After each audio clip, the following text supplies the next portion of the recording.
નમસ્કાર મિત્રો, આપ જોઈ રહ્યા છો જનાદેશ ગુજરાત। આજે આપણે વેરાવળના લુંભા ગામની એક એવી શાળાની વાત કરવા જઈ રહ્યા છીએ જ્યાં માત્ર 2 ઓરડા છે અને 200 વિદ્યાર્થીઓ અભ્યાસ કરે છે, પણ 1.5 વર્ષથી નવી બિલ્ડિંગની રાહ જોઈ રહ્યા છે। શું આ વિદ્યાર્થીઓને સારી શૈક્ષણિકની સુવિધાઓ મળશે?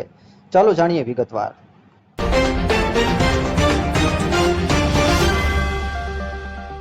વેરાવળ તાલુકાનું લુંભા ગામ અહીંના બાળકો માટે ભણતર તો છે પણ ભણવા માટે જગ્યા નથી। 1.5 વર્ષ પહેલા જર્જરી સરકારી શાળાના 6 ઓરડા ઇમારતને જમીનદોસ્ત કરી દેવામાં આવી હતી। નવી ઇમારત માટે મંજૂરીની રાહ જોઈ ગ્રામજનોએ આખો આજ સુધી પથરાઈ રહી છે। હાલમાં ફક્ત 2 જ ઓરડા છે। ધોરણ 1 થી 8ના વિદ્યાર્થીઓને ભણવામાં આવે છે। એ જ ઓરડામાં આચાર્યની ઓફિસ પણ કાર્યરત છે। 6 શિક્ષકો હોવા છતાં ઓરડાની અછતને કારણે ફરજિયાત 2 પાળીમાં અભ્યાસક્રમ ચલાવવો પડે છે। શાળાની અંદર અત્યારે 2 રૂમ અહીંયા જ છે, 4 રૂમની ઘટ છે, 3 મેકમ પ્રમાણે 3 રૂમની ઘટ છે, બરોબર।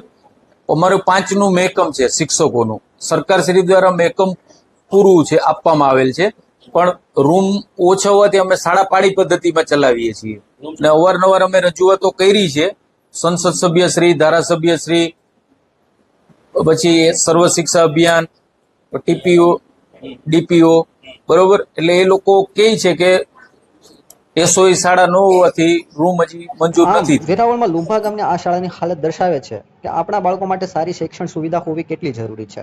મિત્રો, આ શો વિશે તમારું શું મંતવ્ય છે કોમેન્ટ કરીને જણાવજો, અને જો આવી વધુ સમાચાર માહિતી મેળવવી હોય તો લાઇક, સબસ્ક્રાઇબ અને શેર કરવાનું ભૂલશો નહીં।